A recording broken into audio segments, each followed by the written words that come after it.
Tem mais um?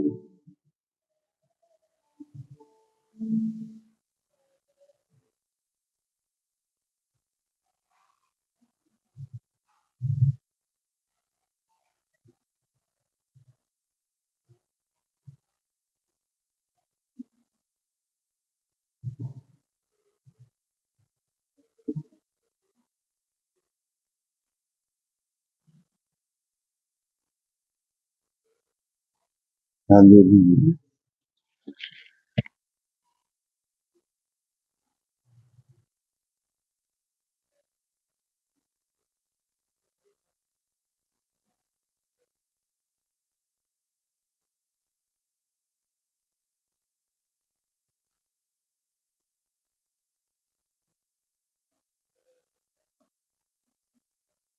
Aleluia.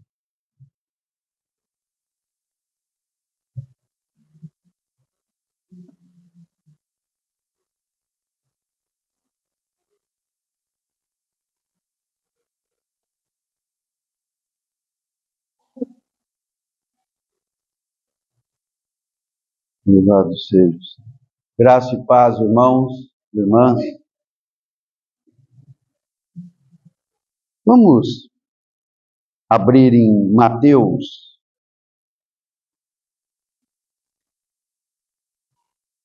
capítulo 3.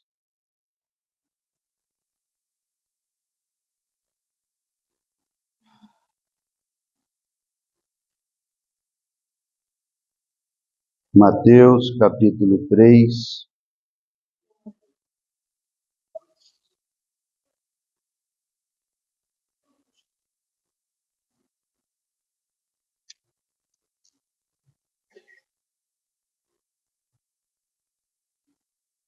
Verso 11.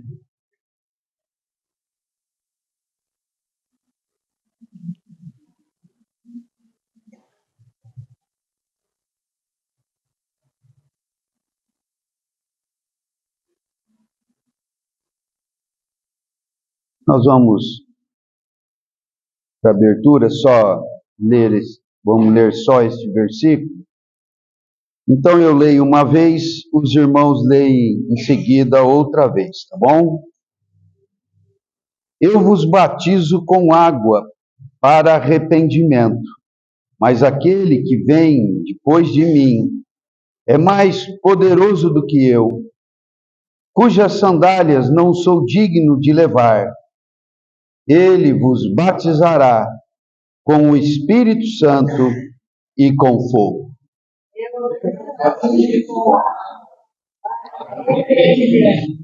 Mas aquele que vem depois de mim é mais poderoso que eu, cujas sandálias não sou digno de levar.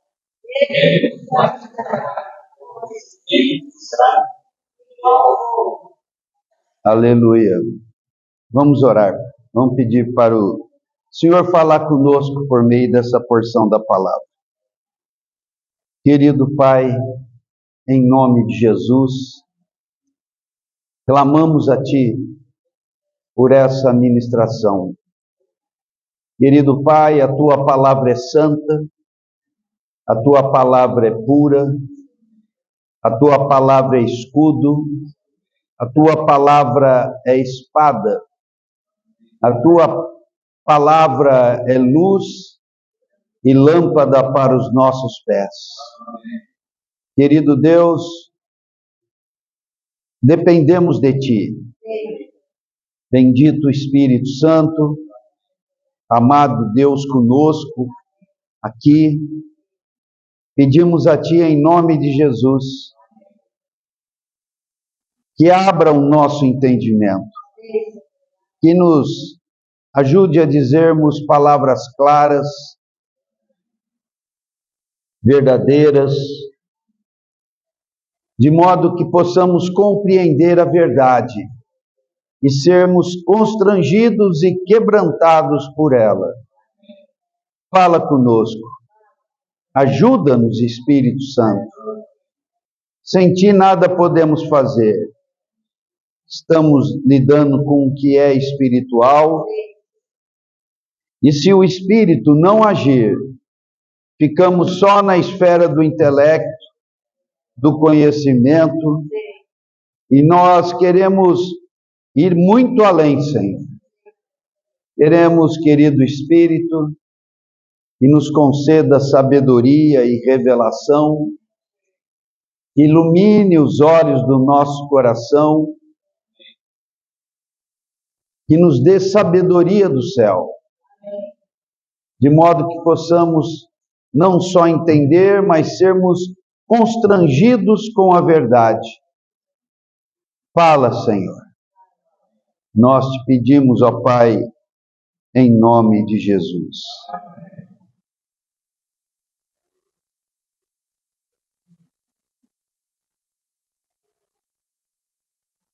Irmãos e irmãs,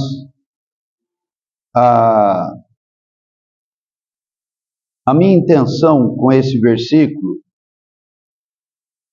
é levar os irmãos a perceberem a questão do batismo.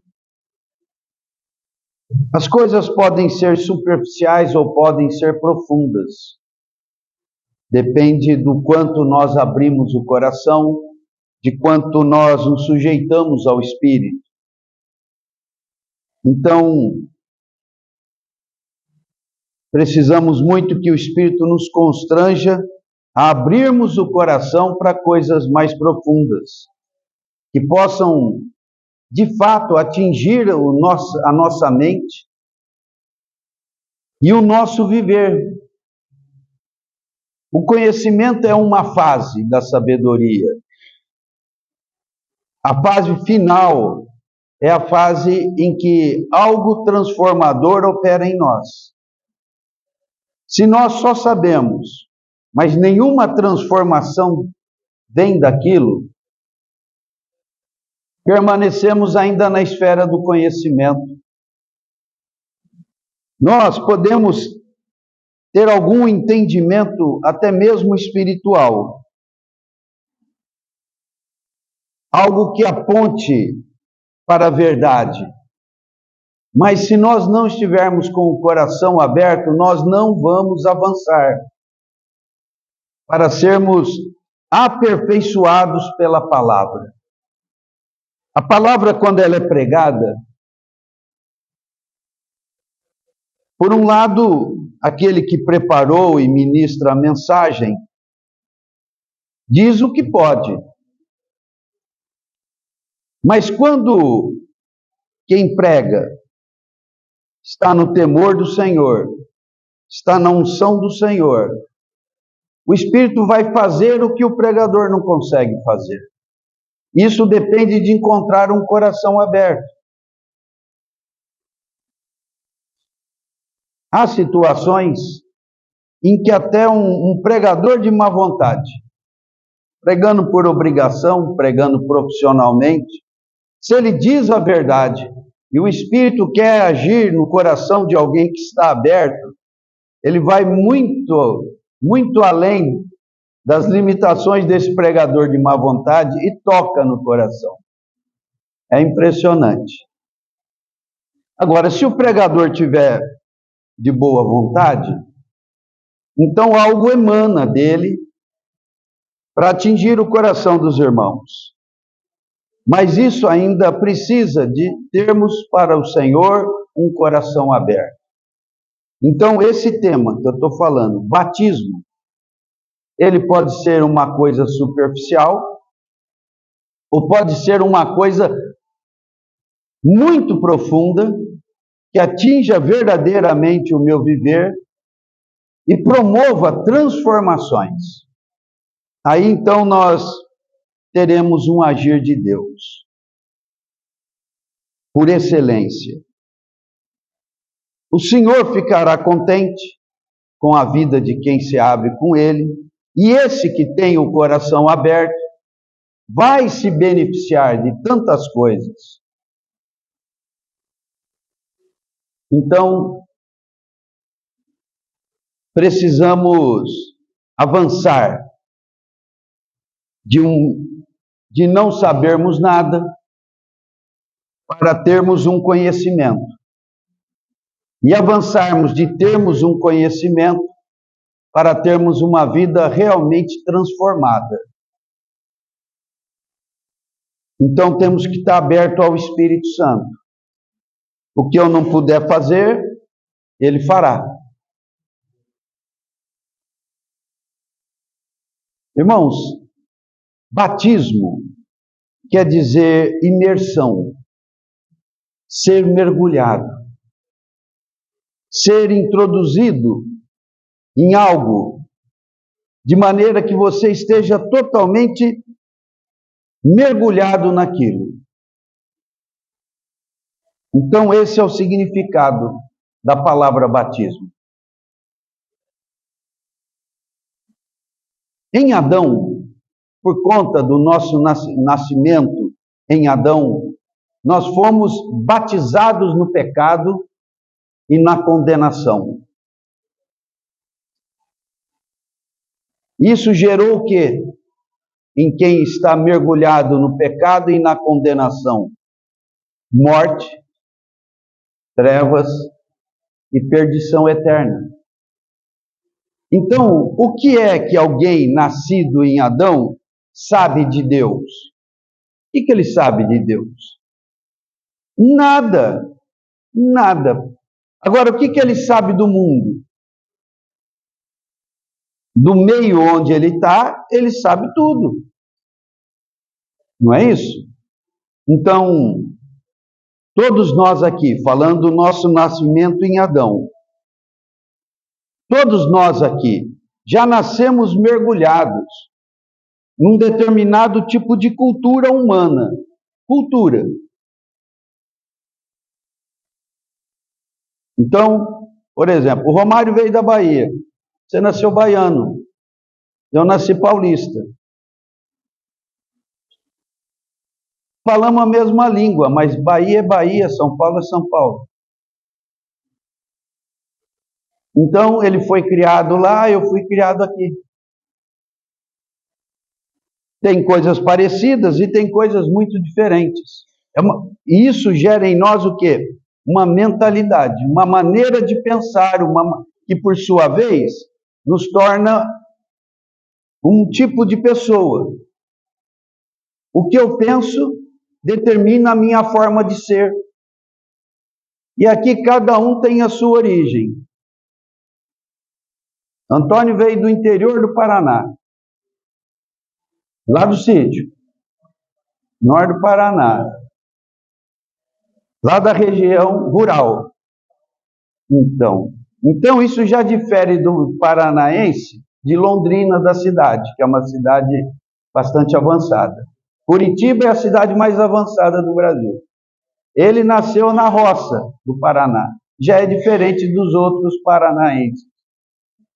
E nós estamos mergulhados nessa cultura.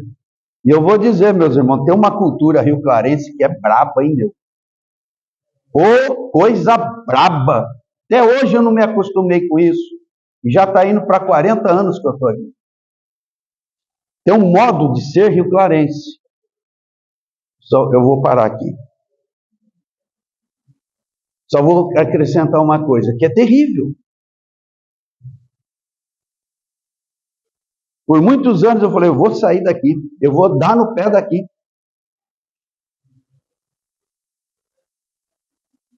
Mas acabei não saindo daqui. O Senhor me prendeu aqui. Aí passou-se mais muitos e muitos anos. Um dia eu estava meditando na vida dos missionários. Falei, puxa vida, eu acho que eu devia ter sido um missionário. Para eu servir melhor o Senhor. Fazer algo mais expressivo.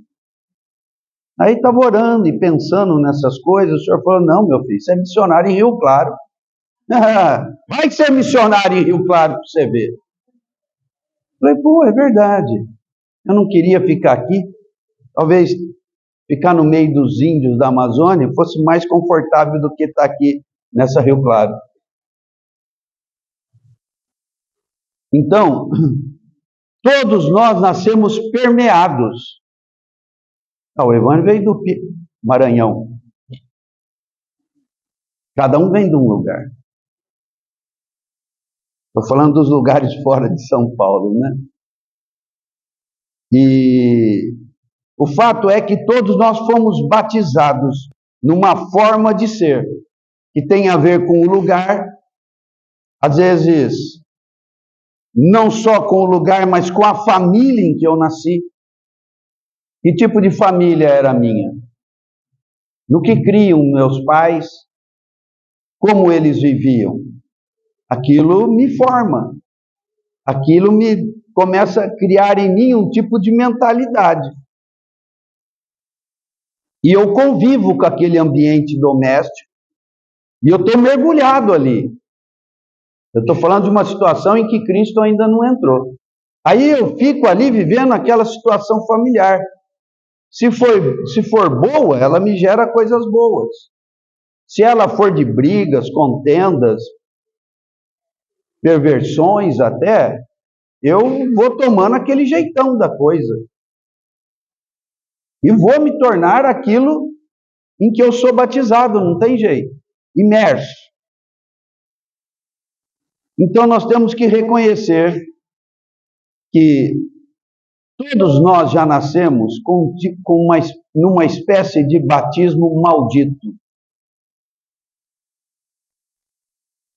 Não estou falando mal dos pais de ninguém, não. Todos nós nascemos nesse mundo e somos descendentes de Adão. Então, nesse batismo maldito, eu nasci mergulhado no pecado, nas trevas e na condenação eterna. Mas o Senhor Jesus apareceu para nos mergulhar em um outro tipo de batismo. Para nos tirar desse batismo maldito, dessa água podre em que nós estávamos mergulhados, e nos colocar numa outra água pura, santa e gloriosa. O Senhor nos criou para esta água pura, santa e gloriosa. Ele nos criou. Mas o pecado de Adão nos fez com que nós nos tornássemos vinculados à rebelião de Satanás. Amados, nunca pensem na rebelião do diabo como um fato isolado do passado. Não. A rebelião de Satanás está muito ativa, está muito furiosa e está engolindo quem pode. Satanás se rebelou, perdeu o seu lugar no céu e estava lá no Éden. Não é isso? E lá no Éden, na figura da serpente, ele se aproxima do casal, Adão e Eva. E chama, os atrai para uma conversa. Eles jamais deveriam ter se aproximado para aquela conversa. Adão gerou Sete. Com que idade? Os irmãos estão lembrados? Com 130 anos. A idade com que ele gerou Caim e Abel nós não temos. Caim porque pecou e Abel porque morreu. Então nós temos a idade do terceiro filho, que é Sete. Gerou com 130 anos. Então isso eu estou dizendo para os irmãos, para a gente ser levados a pensar. Quanto tempo Adão teve no Éden? Quando ele gerou Sete, já era certo que ele tinha perdido o Éden. E quanto tempo faria, será? Não é? Ele gerou Caim e Abel também fora do Éden. E quanto tempo se passou ali? Então, se a gente for arriscar, Adão teve no Éden provavelmente algo em torno de 50, 100 anos. Depois viveu 900. As coisas eram assim naquele tempo. E ele não comeu da árvore da vida. Por quanto? 50 ou 100 anos? Ou 70 ou 80? Mas o diabo, a serpente, estava lá, estudando esse casal. Provavelmente por esse tempo todo. Pensando numa maneira como ele ia atraí-los, enganá-los, seduzi-los e induzi-los ao erro. Até que chegou o dia, está lá em Gênesis capítulo 3, em que a serpente diz algo a Eva. Talvez ela tenha se aproximado demais. E a serpente arriscou. Por isso que a serpente, que é o diabo, é chamado de tentador. Tentador é aquele que faz tentativas. O diabo não tem medo de arriscar. Ele é um tentador, ele é o cara que vive de tentativas. Porque ele sabe que se alguém em Deus bater o pé, ele corre. Hoje está difícil fazer isso. Mas isso pode ser algo muito prático na vida de todos nós. Se vigiarmos e orarmos, se estivermos sóbrios e vigilantes, se estivermos sujeitos a Deus, nós resistiremos ao diabo e ele fugirá. Então ele sabe que quando vem a nós, ele pode perder. Ele sabe, irmãos, ele sabe que quando ele vem a nós, ele pode perder, ele está muito claro disso. Mas ele precisa ser, segundo a palavra dos apóstolos, o diabo precisa ser o quê? Da nossa parte? Resistido. Paulo fala isso, Pedro fala isso, Tiago fala isso, e João de alguma forma fala isso também. Resiste. Tendes vencido o diabo. Então, o diabo, sabendo que ele perde, que ele já parte de uma desvantagem muito grande, sabe, irmãos? Ele já parte de uma desvantagem muito grande. Mas não contra todo mundo. Ele parte de uma desvantagem muito grande contra aquele que, como diz Pedro, é sóbrio e vigilante.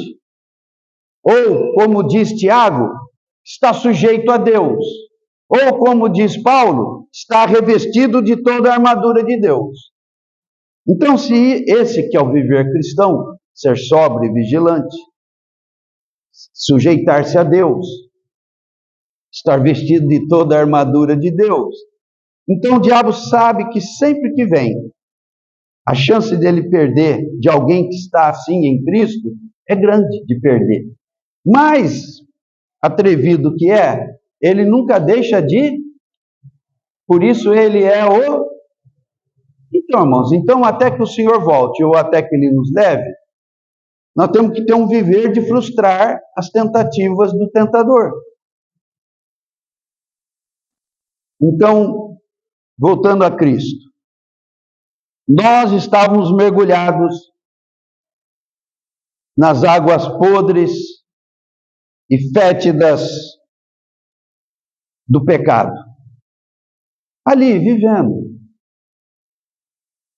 Cada um no seu tipo de vida, cada um com o lugar onde nasceu, cada um com a sua família. Todos nas trevas, no pecado e na condenação eterna. Aí o Senhor veio a esse mundo. Ele mergulhou nesse mundo de morte. Se você quiser entender melhor, ele mergulhou nessa fossa onde nós estávamos malditamente mergulhados. Ele mergulhou nesse mundo. Mergulhou nessa fossa. Eu me lembro de alguém que me contava um caso de uma certa criança que numa situação de fossa de sítio, caiu lá. Era um buraco cavado no chão, né? Põe umas tábuas lá e se vira. Toma cuidado para não cair. Era mais ou menos assim? Mas aquela criança caiu.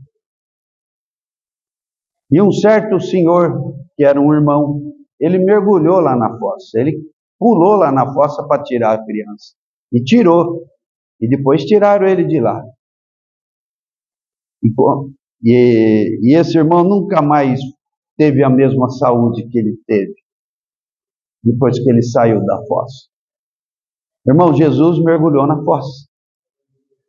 Porque você estava na fossa, você estava na fossa, você. Eu vou falar em lameados, mas eu queria falar outra coisa.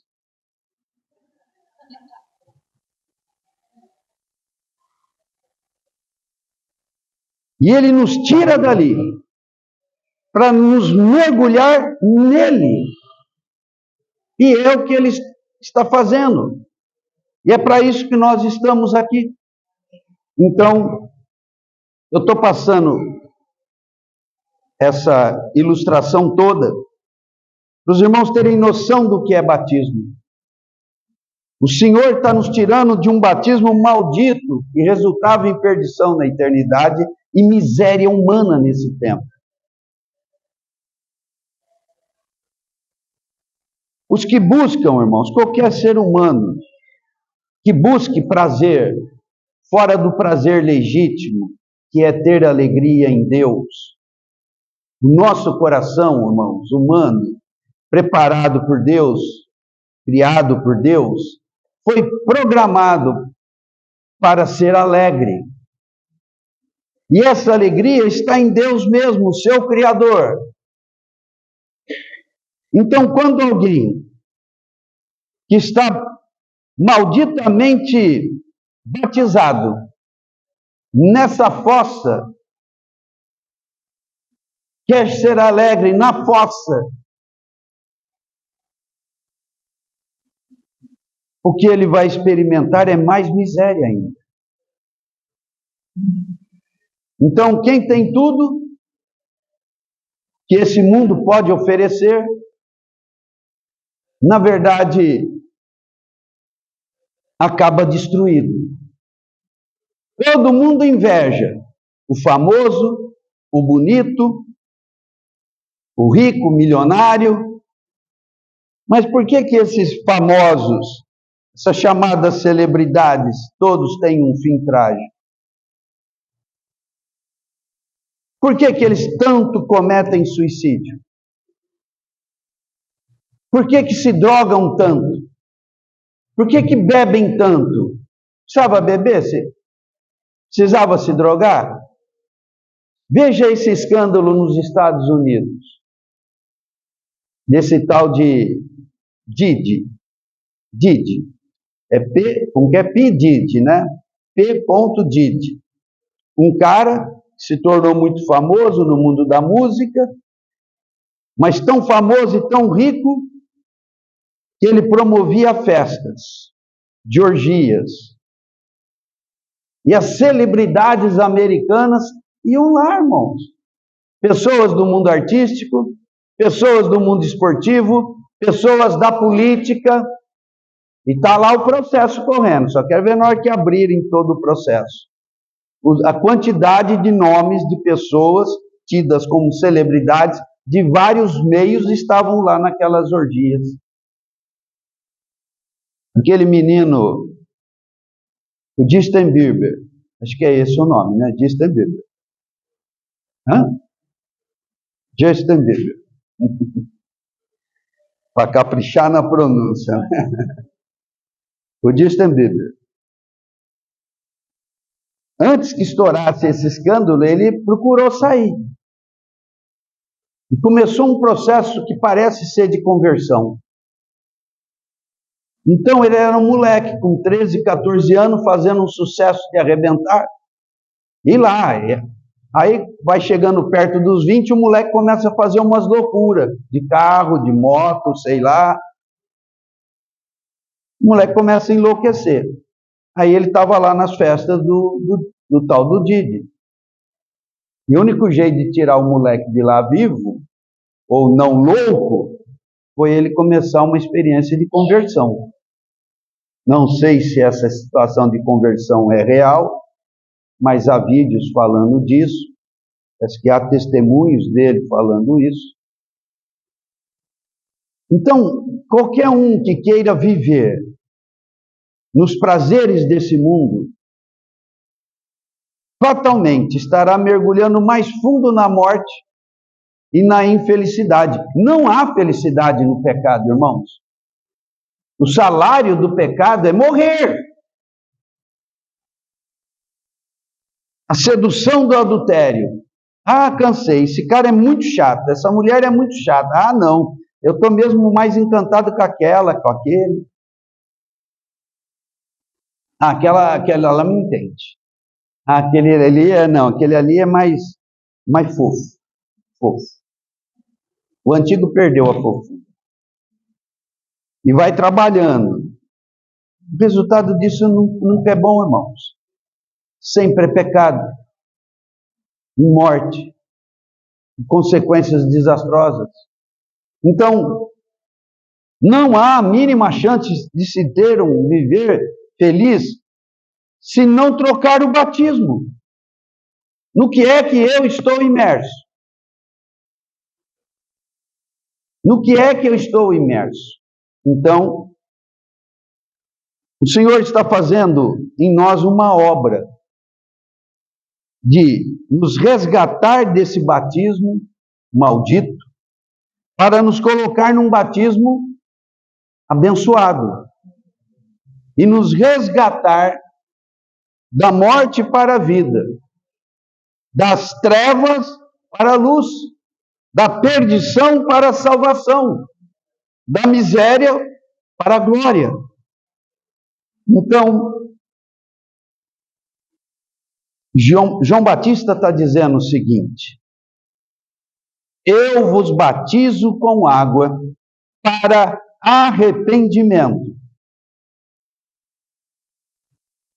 Mas aquele que vem depois de mim é mais poderoso do que eu, ou pode muito mais coisas do que eu.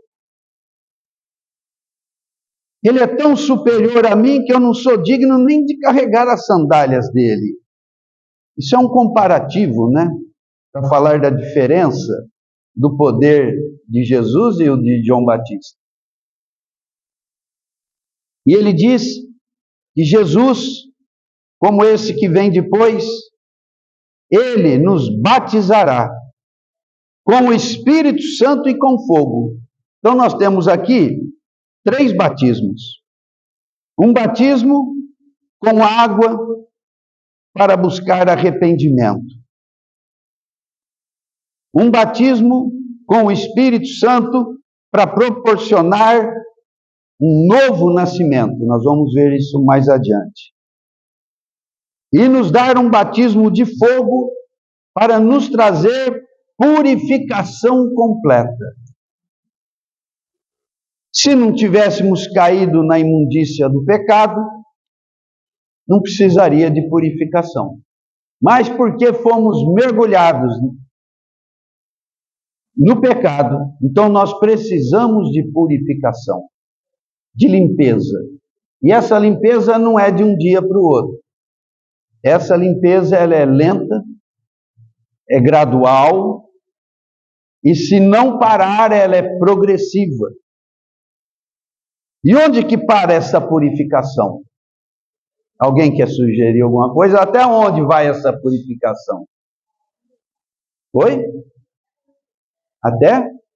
Não, vai purificar, vai purificando. Vai ficando, se purificando, vai ficando mais bonito. Até que ponto? Hã? A medida de Cristo? Sim, sim, a medida de Cristo. O que você disse, Denise? Chutou um monte. Não, mas tá. Hã? Não. Quer dizer, eu sou purificado para chegar a quê? Falou? Amém. Amém. Tá certo. Tá certo. A Lídia tinha entendido que nem a Denise, né? Não, mas eu não estava falando como ser purificado, eu estava colocando a meta da purificação, né? Aí a Paula e a Febe... Mas eu tinha outra coisa em mente, mas as irmãs falaram coisa melhor do que o que eu tinha em mente. Vocês falaram coisa melhor. O que eu tinha em mente é o que Pedro fala: sede santos, porque ele... Ah, você vai ser santo até que ponto? Até a santidade de Deus. E tinha ainda uma outra palavra: sede perfeitos, como é perfeito. Aí parece com Cristo. Esse é o padrão de Cristo. Então, quando fala do fogo, fala de purificação. Purificação para chegar a esse ponto. Então, vejam aqui, eu batizo com água. Depois vem alguém mais poderoso para me batizar com o Espírito Santo e com fogo. Então são 3 batismos. São 3 imersões. São 3 ambientes, situações nos quais nós temos que mergulhar, irmãos. Eu tenho que mergulhar no arrependimento. Eu tenho que mergulhar no novo nascimento. Hoje eu não vou falar sobre o novo nascimento. Nós temos que mergulhar no fogo.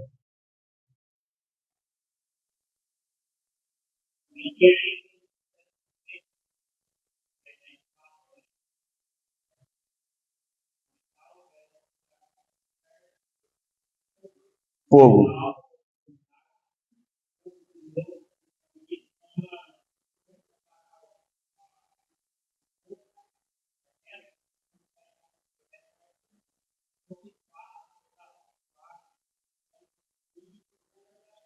Madureza.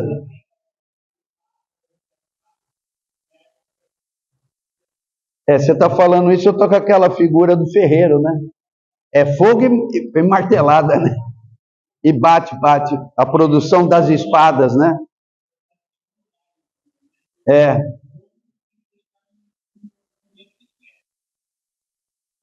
Então, o batismo, hoje eu quero comentar um pouco sobre o batismo do arrependimento. Então vamos dizer que o Senhor, quando nos tira do batismo maldito, para nos colocar no batismo bendito ou abençoado, nós temos algumas fases a percorrer aí. Uma é a do arrependimento, outra é a do novo nascimento, e o outro é o da prova, do fogo. Não que seja exatamente etapas estanques. Primeiro eu passo pelo batismo de arrependimento, depois pelo novo nascimento, depois pela prova. Não, são 3 processos que, uma vez iniciados, vão nos acompanhar até a nossa morte. E se eu chegar diante de Cristo, e Cristo olhar para mim e falar: você não parece comigo.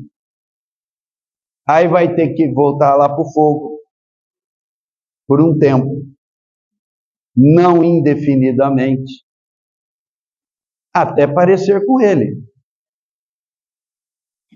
Então, irmãos, são fases de início, mas uma vez começada, elas vão nos acompanhar até o fim da nossa vida. Arrependimento, nós vamos ter que aprender a arrepender. Hoje mesmo é um dia de arrependimento. Nós vamos partir o pão. Quer dizer, já partimos o pão. E Paulo diz para nós chegarmos aqui para nos examinarmos. E assim partirmos. Não comer impuramente, indignamente. Isso é eu me submeter a uma vistoria do Senhor para Ele dizer: você está puro. Ou você não está puro. Você errou aqui e errou ali. Confesse antes de vir à mesa. E nós vamos fazer isso até que o Senhor volte. Depois as coisas relacionadas ao novo nascimento. e relacionadas ao fogo, a gente fala nas outras semanas. Mas, no tempo que me resta aqui, eu quero falar um pouco sobre arrependimento. João estava batizando as pessoas ali com água para arrependimento. Então, o que João Batista queria alcançar no coração das pessoas, o que era a missão dele, missão dada por Deus, era dizer palavras duras ao povo, para apontar o pecado deles, para produzir arrependimento. A palavra boa era: o Messias está aí. Mas vocês não vão reconhecê-lo, não vão se submeter, não vão ser abençoados por ele, que já está aí, se vocês não se arrependerem. Então João Batista está ali para produzir arrependimento, para receberem a Cristo com um coração quebrantado. Que eles vão precisar estar muito humildes e quebrantados. Eu vou mostrar vários exemplos para entenderem o que é que aquele homem está fazendo ali. Não é? Então, vamos ver a pregação de João Batista. Nesse mesmo capítulo, verso 1. Naqueles dias, apareceu João Batista, pregando no deserto da Judéia, e dizia: arrependei-vos, porque está próximo, ou é chegado, o reino dos céus. João Batista estava pregando no deserto, ele não foi pregar em Jerusalém e nem em alguma cidade. Ele era um homem do deserto e pregava no deserto e vivia no deserto. Ele se vestia uma moda própria, com peles de camelo. Ele comia umas coisas lá, de um viradinho de mel e gafanhoto.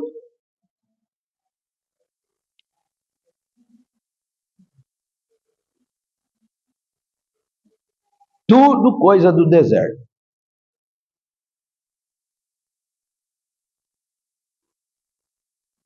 E as pessoas iam ter com ele, provavelmente, porque o Espírito Santo levava. Ele não ia lá na cidade, não ia na praça, não ia no templo. Jesus fazia isso. Mas ele não. Estou aqui.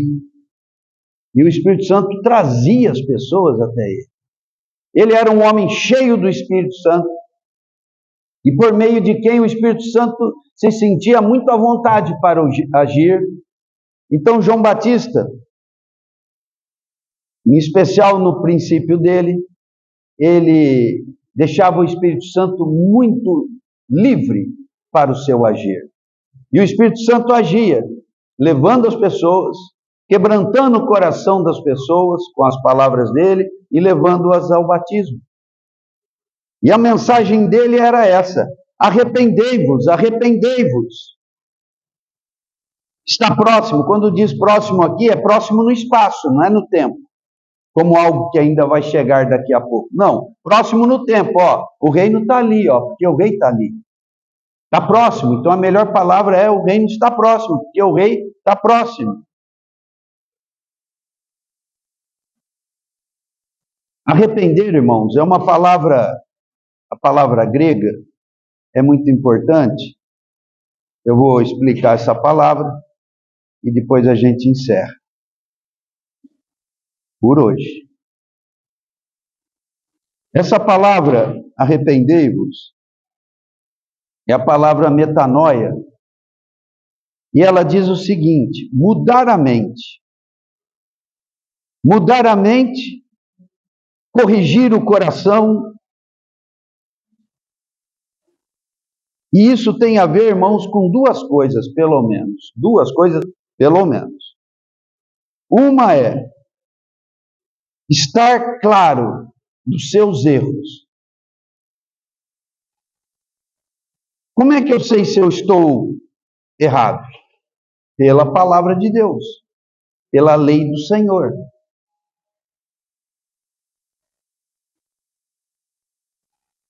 Então, arrependimento é: se arrependa do que você fez. Confesse, fiz errado. Eu pequei, eu transgredi a lei. A palavra de Deus diz para não fazer, e eu até que meio que avisado, lembrando da palavra, fui e fiz. Não busquei o Senhor para escapar das garras do pecado. Fiz. Pequei. Então, o que o Senhor pede é: então, já que fez, confesse o seu pecado, reconheça diante de Deus. Fiz o que era errado. Senhor, eu te ofendi, pequei contra ti, pequei contra a tua palavra, quebrei a aliança, não guardei os mandamentos da aliança. Perdoa-me, Senhor. Tem que confessar. Quem não confessa não tem nada de Deus. Não tem nada. Quem não confessa pecado não tem nada. Pode ter cara de crente, cantar que nem crente, fazer jeitinho de crente, fazer tudo como crente, até orar como crente, mas se não confessa pecado, não tem nada de crente verdadeiro. Tudo falso e aparência. Nos dias do Senhor Jesus, isso ficou muito evidente, mas já era uma coisa muito mais antiga na história de Israel. Haviam pessoas com muita aparência de piedade, mas muita mesmo, e crucificaram Cristo. Por quê? Porque a religião deles era falsa, era de aparência. Tem um capítulo em Mateus, capítulo 23, um capítulo até que longo, que Jesus está ali em Jerusalém, na região do templo, e ele confronta os escribas e fariseus, que eram duas das maiores seitas dos judeus. Todos com aparência de piedosos, todos parecendo serem amantes de Deus, guardadores da lei. E Jesus disse: ai de vós, escribas e fariseus, hipócritas, raça de víboras! É como se dissesse: vocês enganam os outros, mas a mim nada pode me enganar. Bom, depois disso eles matam Jesus, né? Não muito depois disso, naquela semana ainda, o chefe dos sacerdotes diz assim: ó, gente, ou mata ou acabou para nós. Não gerou neles arrependimento. Por quê? Porque não tinha piedade alguma, não tinha amor a Deus nenhum. Tudo aquilo era uma aparência. E os irmãos se preparem para ver aparências caindo, viu? Estou falando no mundo religioso. Espero que não entre nós. Vocês vão ver gente caindo aí. Pecados expostos. Já está assim. Já está assim. É um tempo de juízo. As coisas estão acontecendo. Então, por quê? Porque não havia naqueles que sustentavam uma aparência de piedade arrependimento nenhum. Então tem o pecador de boteco, cachaceiro, mulherengo, às vezes ladrão, e tem o pecador do sinédrio, da alta corte. Olha, não mudou nada de lá para cá.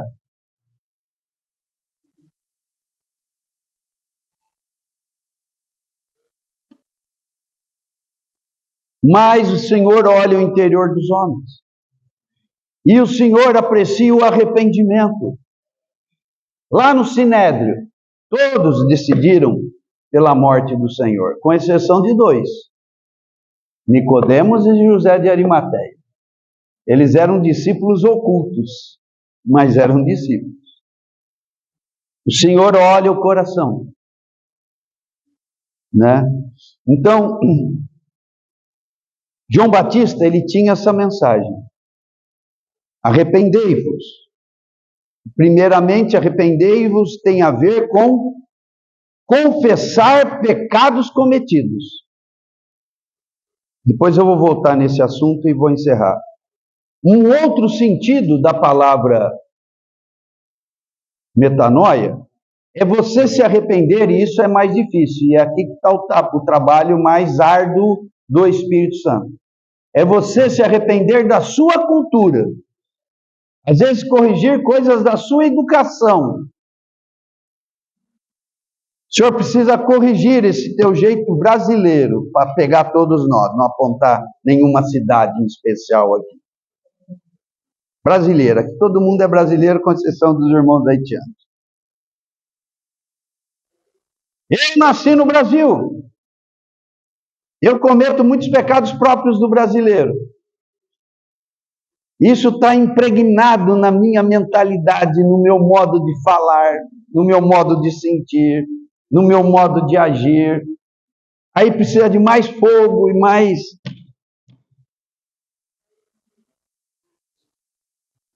Então, tem pecados que é fácil a gente olhar e identificar. Confesse. Estou falando pecados do passado. Eu vou dar um exemplo aqui. Alguém lendo um dos livros sobre libertação, viu que determinada coisa era pecado. Um pecado que tinha cometido.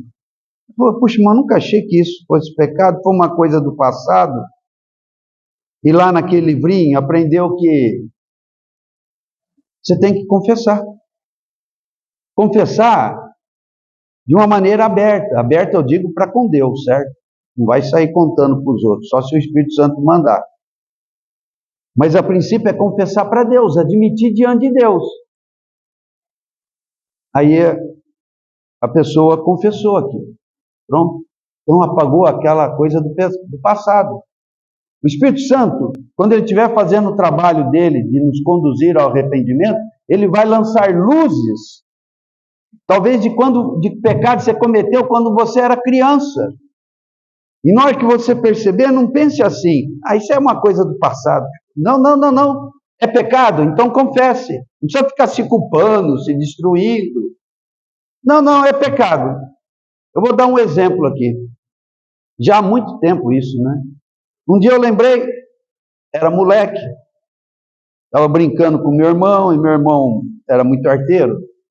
Esse meu irmão era o irmão mais novo, já falecido, muito arteiro. Mas a gente era muito amigo, era um ano só de diferença. Eu só sei que por causa dele que a minha mãe ficou sabendo. Aí minha mãe ficou sabendo, e ela era muito disciplinada. Vamos já os dois para o banho. E deu uma surrinha em cada um, né? Vamos os dois para o banho agora. A gente tinha o quê? 8, 9 anos, 9 ou 10, por aí. Aí eu cheguei lá e falei, moleque, você viu o que você causou? E deu uns tapas nele. Aí ele apanhou quieto ali. Mas não bati muito, né? Mesmo porque ele sabia se defender também, né? E a diferença não era tão grande. Mas eu dei uns tapas. Você acredita que eu já adulto lembrei que eu bati no meu irmãozinho? Falei, pai, eu senti uma profunda tristeza. Sempre que você lembrar e se sentir triste, já está falando, eu estou vindo arrancar aquele espinho. Eu estou vindo curar aquilo. Aquilo é um espinho na tua carne. Confessa agora e essa angústia vai sair. Falei, pai, me perdoa por aqueles tapas que eu dei no Beto aquele dia. Mas fiquei tão triste. Irmãos, há um processo de cura ali. E onde há cura, libertação. E há uma limpeza. Você tem que se arrepender, fez errado. O Espírito apontou, a consciência apontou. Confessa e deixa, né? Então, tem a ver com coisas que fizemos. E estão muito claras na mente. Mas tem muitas coisas que a gente não percebe, que está ligado ao nosso temperamento, esqueci de falar disso. Porque nós temos o nosso jeitão, né? Não depende nem de pai, nem de mãe, nem do Brasil. Tem coisas que eu ajo num impulso meu. E que isso pode gerar situações em que o Espírito Santo venha pedir arrependimento. Sabe aquela coisa da gente achar que está certo em tudo e é meio briguento? É o meu jeito, irmão, é o meu jeito. Liga não. Não, mas eu feri ele. Como que é? Para quem bate, lembra, né? Quem esquece. Eu vou usar um exemplo da Kelly que ela deu aqui publicamente para nós. Outro dia ela fez alguma coisa, falou alguma coisa lá para o Dio, parece que o Dio nem se ressentiu tanto, mas o Espírito falando, te corrigiu. O que é isso? É a Kelly. É a Kelly. A Kellinha pecadora, o Espírito Santo fala, filha, ninguém viu, mas eu vi. Eu vi. Então, perdão, Pai. Perdão.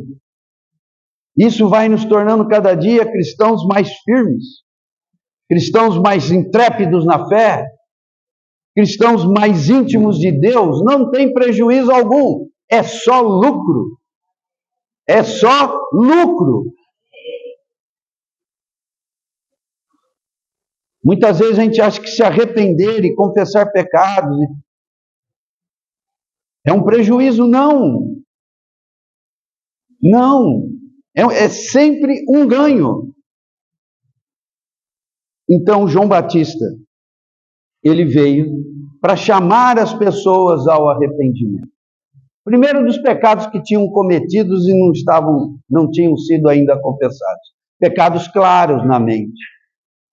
E depois, esse arrependimento, essa mudança de mente, mergulhava mais fundo para demonstrar as deformidades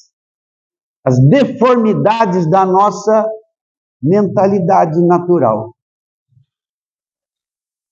E o Senhor assim vai nos corrigindo, nos aperfeiçoando, nos amoldando a Cristo. Amém? Então o tempo acabou.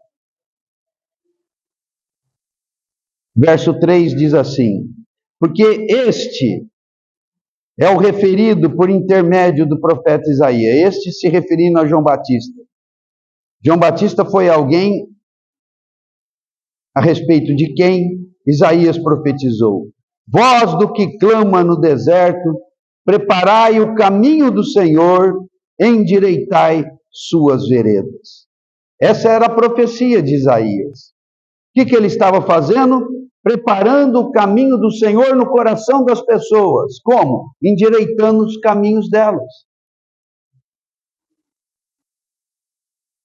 Então, amados, nós temos que mergulhar nesse batismo do arrependimento. Aquele que encobre as suas transgressões jamais prospera, mas aquele que confessa e deixa alcança misericórdia. Isso é Provérbios.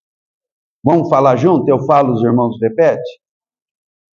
O que encobre os seus pecados jamais prospera. Aquele que confessa e deixa alcança misericórdia. Ou seja, alcança progresso na fé, na intimidade com Deus. E a vida para esta pessoa, não há dúvida alguma, caminha muito melhor. As angústias vão saindo para dar lugar a alegrias, a paz. A mente vai se tornando cada dia mais livre para ter comunhão com Deus. Amém? Então, vamos orar. Querido Pai, em nome de Jesus, rogamos a Ti que nos introduza, que nos mergulhe profundamente no arrependimento. Não queremos, Senhor, encobrir nossos pecados. Queremos confessá-los e buscar a Ti, Senhor, para a nossa transformação. Ajuda-nos, Senhor. Transfira-nos totalmente daquele batismo maldito naquelas águas imundas. para o batismo abençoado nas águas puras do teu ser. Estamos batizados em Cristo. Não queremos manter mais vínculo algum com as coisas do velho batismo. Queremos a tua obra perdoadora, vivificadora e purificadora. Pedimos, ó Pai, em nome de Jesus. Amém.